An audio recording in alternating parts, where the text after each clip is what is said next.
to my channel. I am Beth Ann. I kind of like the background I've got going on here with like three, I can't point in a video, three different, there we go, three different depths of bookshelves. Bookshelves all over the place up in here. Okay, today I wanted to do a quick review for Solutions and Other Problems by Allie Brosh, her new release of her second book. And this is kind of a two-part video because I started this book a few days ago when I got it in the mail. This is something I purchased myself, and I was super excited about it. I was just thinking about making a booktube channel, or maybe just started my booktube channel, and so I started filming on my cell phone. So the first part is going to be that lower quality cell phone video, and then for the second part, I'm going to hop back looking like today, Beth Ann, and talk about the second half of the book once I'd finished it. Okay, pardon my quarantine sweatshirt and general appearance here. I just wanted to do an update real quick on Allie Brosh's Solutions and Other Problems, which I just got in the mail a couple days ago and started reading yesterday, and I am, however far that is through it, about halfway, and loving it so far. So to me, this is a little bit different from Allie Brosh's blog, Hyperbole A Half, and a little bit different from her first book as well. It's less outright split your gut funny, which I feel like her earlier work is like, and she's having kind of more of a narrative voice almost, kind of sharing more of her thoughts about the world and how the world works, and some of this is definitely bust your gut funny still. So like in particular, one of the early stories about a bucket was hitting home particularly strongly today because my 3-year-old got stuck in a novelty popcorn bucket, and Allie's writing about getting stuck in a bucket when she was 3, so definitely cracked up at that one. But then a lot of the stories are harder hitting, so I'm halfway through right now one about her sister, which is definitely harder hitting and more emotional. She's kind of continuing the trend that she was going in when she was writing so honestly and openly about her struggles with depression. So that's really cool to see kind of this real mature voice coming through, talking about her emotional life. So I'm excited to see where the rest of this book goes. And then some of them, there was one story that was a little surprising. I won't give away exactly what it's about, but talking about this perspectives animals might have dealing with the humans in their lives, or responding to the humans in their lives. And it was definitely silly and funny, but also shared.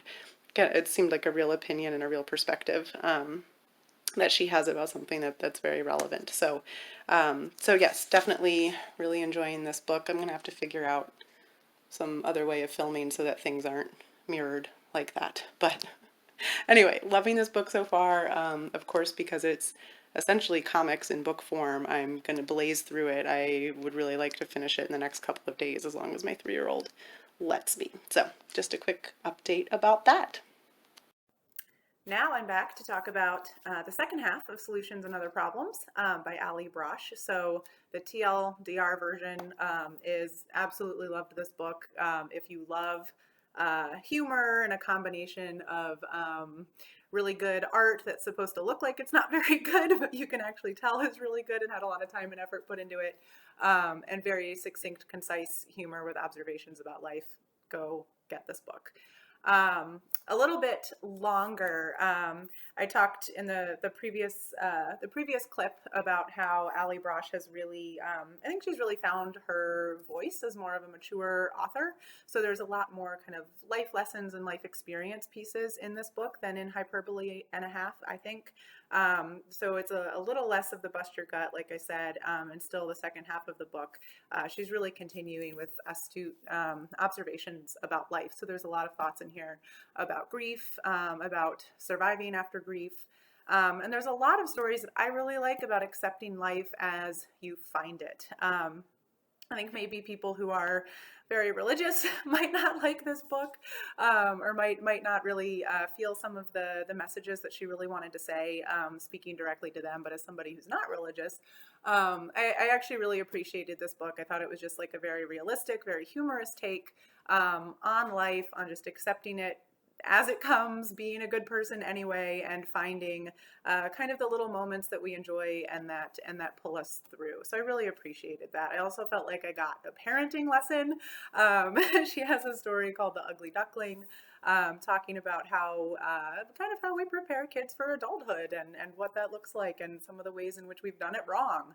That was actually one of the stories that for me was a super good blend of her just like silly humor. I actually bookmarked one of the pages where she's pointing out, like in the Rudolph the Red-Nosed Reindeer story, that can't have been the only time ever that it was foggy on Christmas Eve. Like that just doesn't make sense. Oh, and that's my phone. Okay, moving on. So that made me just absolutely laugh out loud because, of course, that's never happened. So why had this situation never arisen before? So that really made me laugh out loud. But then the whole message of the story was actually this like serious, insightful message about the messages that we give to kids when they're growing up. So I really like this book. I really appreciate that blend of humor with insight and with some of these very personal stories. And Allie talks about, at one point, I think I read an interview, actually not in the book, but an interview with her where she talked about how writing these books really seems to be her preferred format, and it's a format that she wants to continue with. And so I'm really, really excited that hopefully there will be a third book, please. Hopefully it won't take her 7 years to write, but of course I've never written a book, so I know that's a ton of work. I will never write a book. But maybe it'll take another 7 years. That's just 7 years for me to breathlessly anticipate her next book. I also did just want to say briefly, because I spent a lot of time reading Solutions and Other Problems, comparing it to Hyperbole and a Half, Allie Brosh's first book. I did just take a look back at Hyperbole and a Half. I also own a copy of that. So here's what her first book looks like. If you're not familiar with it, Hyperbole and a Half by Allie Brosh. And I've read half of it. I'm going to finish reading the rest of the half, but I'm going to go ahead and post this review before I've read this, because this isn't a review of Hyperbole and a Half. But I just wanted to refresh if my memory was correct, that Hyperbole and a Half was kind of more outright funny. And I was right. This is my reading of the two books, right? So you might think one of them is funnier in a different way than I did. But yeah, so for me, Hyperbole and a Half is more just like outright hilarious, like just cracking up for most of the stories. What I wasn't remembering is that her two blog posts about her struggle with depression are in here. And so this book does have some of that overall feel that I think really comes into its own in Solutions and Other Problems, where she's really kind of using this really creative, artistic, and funny medium to communicate some of these really real things. And in Hyperbole and a Half, it's a lot about mental health. In Solutions and Other Problems, she's getting more into marriage and loss and grief. So some differences in the books there, but Hyperbole and a Half for me, definitely more outright laughter than Solutions and Other Problems, but still she was already, finding that really insightful voice that she has. So both of these books are 5 stars. I'll finish rereading this and I might include it in an October wrap-up video. But today's review again was focused on Solutions and Other Problems by Allie Brosh. So thank you so much for watching, if you watch this, and subscribe if you can. My email address is in the description below, as well as my Goodreads page, and I'd really love to connect with folks on here. Thanks. I did just think of one more point I wanted to make with Hyperbole and a Half. So I did love this book, but in rereading it, I do have 2 things that just didn't age very well. And partly it's my own just my own where I'm coming from now in 2020. So I've been making a big effort personally in the last year or so to really clean up my language. I don't mean cussing. I just mean some of the terms that I use in a derogatory sense. And so two of those words show up in the first half of Hyperbole and a Half, which is why I just wanted to quickly mention them.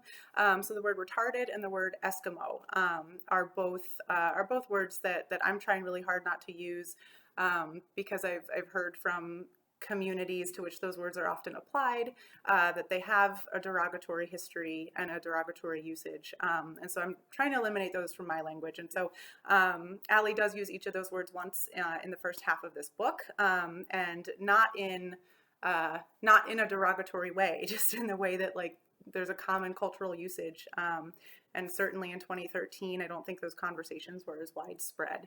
But I did just want to flag that because as a reader coming, I think this was published in 2013, actually. Maybe it would have been a little bit earlier. Yeah, 2013.